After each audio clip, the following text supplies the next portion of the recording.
ఏపీలో 16 ఏళ్లలోపు పిల్లలపై సోషల్ మీడియా నిషేధం విధించే దిశగా ప్రభుత్వం అడుగులు వేస్తోంది. చిన్నారుల మానసిక ఆరోగ్యం, ఆన్లైన్ భద్రతను దృష్టిలో ఉంచుకొని 16 ఏళ్లలోపు పిల్లలు సోషల్ మీడియా వినియోగించకుండా నిషేధం విధించాలని ఆంధ్రప్రదేశ్ ప్రభుత్వం యోచిస్తుంది. ఐటీ విద్యాశాఖ మంత్రి నారా లోకేష్ ఈ అంశాన్ని ప్రస్తావిస్తూ ఆస్ట్రేలియా ప్రభుత్వం అమలు చేసిన సోషల్ మీడియా బ్యాన్ నమూనాను ఏపీలో కూడా అధ్యయనం చేస్తున్నట్లు తెలిపారు. ఇంటర్నెట్ లో దొరికే సమాచారాన్ని విశ్లేషించేంత పరిణితి చిన్న వయసులో ఉండదని, ఇది వారి భవిష్యత్తుపై ప్రతికూల ప్రభావం చూపుతుందని ప్రభుత్వం భావిస్తుంది. ప్రస్తుత కాలంలో సైబర్ బుల్లింగ్, అశ్లీలత, సోషల్ మీడియా వ్యసనం వల్ల చిన్నారులు తీవ్రమైన మానసిక ఒత్తిడికి లోనవుతున్నారు. తాము చూస్తున్న కంటెంట్ ను సరైన సందర్భంలో అర్థం చేసుకునే సామర్థ్యం కూడా పిల్లలకు ఉండదని, అందుకే ఒక నిర్దిష్ట వయసు వచ్చే వరకు వారిని ఈ ప్లాట్ఫామ్లకు దూరంగా ఉంచడం మేలని మంత్రి లోకేష్ అభిప్రాయపడ్డారు.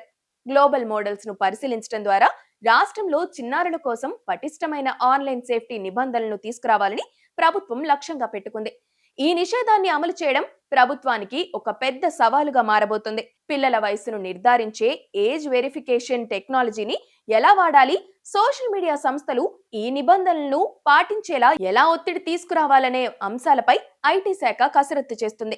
కేవలం చట్టం మాత్రమే కాకుండా తల్లిదండ్రులతో అవగాహన కల్పించడం, ప్రత్యామ్నాయ విద్యాపరమైన కంటెంట్ ను అందుబాటులోకి తీసుకురావడం ద్వారానే ఈ లక్ష్యం నెరవేరుతుందని నిపుణులు చెబుతున్నారు.